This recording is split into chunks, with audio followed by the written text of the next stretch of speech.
Given that SRAM's eTap groupset is the first wireless system on the market, it follows that the setup is completely unique. But it's also really simple. All I need is a 5, a 4, a 2.5 and a 2mm Allen key to actually do it. Now, you'll forgive me, by the way, if my hands are trembling slightly. It's because this groupset is going on my bike and I'm really quite excited. The first step is to pair the derailleurs with the shifters so that they and only they can communicate with one another. Now, each component has a little button on it called the function button, and it's these that we use to actually set the system up. The rear derailleur is actually the master in this system.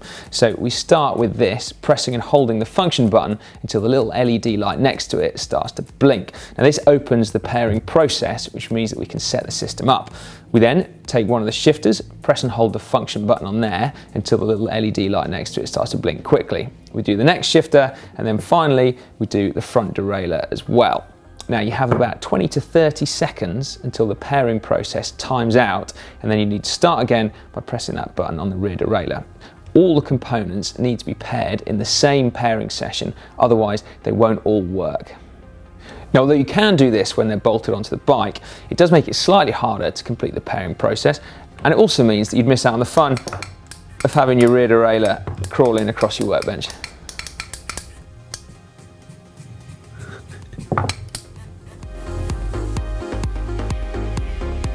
Now we can bolt them onto the bike. Shifters just go on as normal.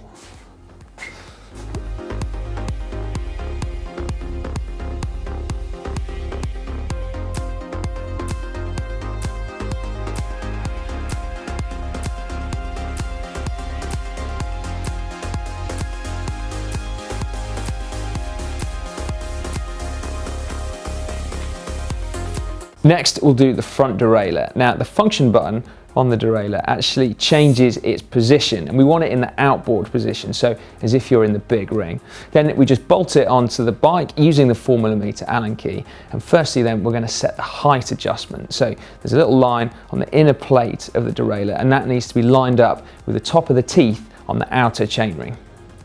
Next, looking down on the derailleur, we need to line up the white marks on the front and the back of the cage with the teeth on the outer chainring again. Doing this right means that you won't get any rub from the chain in any gear combination.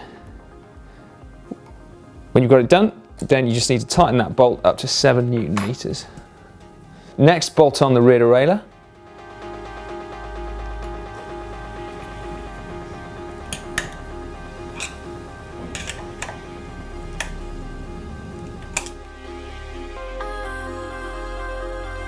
Shift the derailleur until it moves underneath the largest cog.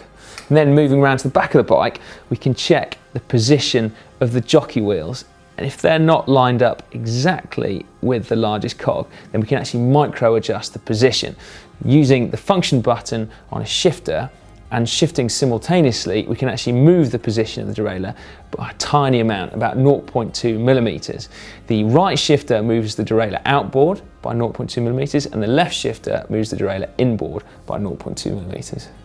Staying with the rear derailleur, we now need to check the B tension adjustment. Now this is the same as on mechanical systems, and it sets the gap between the pulley wheels and the cassette. So with the derailleur underneath the largest cog, we want the gap to be about 6mm, and you can actually use a 6mm Allen key to check your estimations.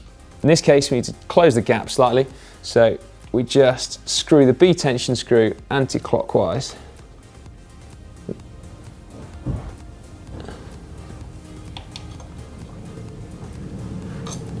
Done. Also similar to mechanical systems are the high and low limit adjustment screws, which prevent the derailleur from overshifting at either end of the cassette. So with the derailleur still underneath the largest cog, we want to set the lower limit screw, which is this innermost screw. You simply tighten it until the screw just touches the derailleur there, and then we need to shift into the smallest cog and repeat the process with the H screw. Right, that's all we can do now until we've got the chain on. If you're starting from scratch, do make sure that you get the right length of chain. If you need to know how, we've got a video showing you, and we'll have a link to that in the description below this video. With the chain now on, we can now set the high and low limit adjustment screws on the front derailleur. So with the chain in the big ring and the smallest cog at the back, we're going to set the high limit. So screw the high limit adjustment screw either in or out until the outer cage of the derailleur rests about 0.5 millimeters away from the chain. So to move it inboard, you screw it clockwise. To move it outboard, you screw it anti-clockwise. Right, we're nearly there. We just need to brace the front derailleur against the frame now in order to keep our shifting really crisp. So eTap comes with little wedges. You choose the one that fits best, and it sits between the derailleur and the frame, and it stops any flex from the frame or the braze-on mounting. You simply slide the wedge in and then tighten it down.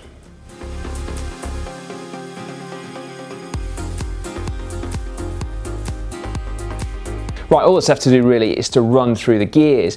Now remember that you've got that ability to micro shift with the rear derailleur if your indexing is not quite right. And by that really I mean if it's making any noise. So you simply press and hold the function button on the shifter while shifting in order to move the derailleur by 0.2 millimeters. Now we don't have the ability to micro adjust the front derailleur, so if it's not shifting quite right, then check the alignment again, the height, and then also the high and low limit screws, because those are our points of adjustment. Finally, before I take the bars, I'm going to add a couple of BLIPS, which are remote shifters. Now these actually have wires on them, and they plug in to the side of the shifter just there, and then you can take them wherever you want. I'm going to stick mine on the drop somewhere. Then if I could sprint, I would be able to change gear at the same time. Right, that's SRAM ready eTap fully set up. Now if you excuse me, I'd like you to leave me alone now. I've got the rest of my bike to build, so I can actually go and ride it.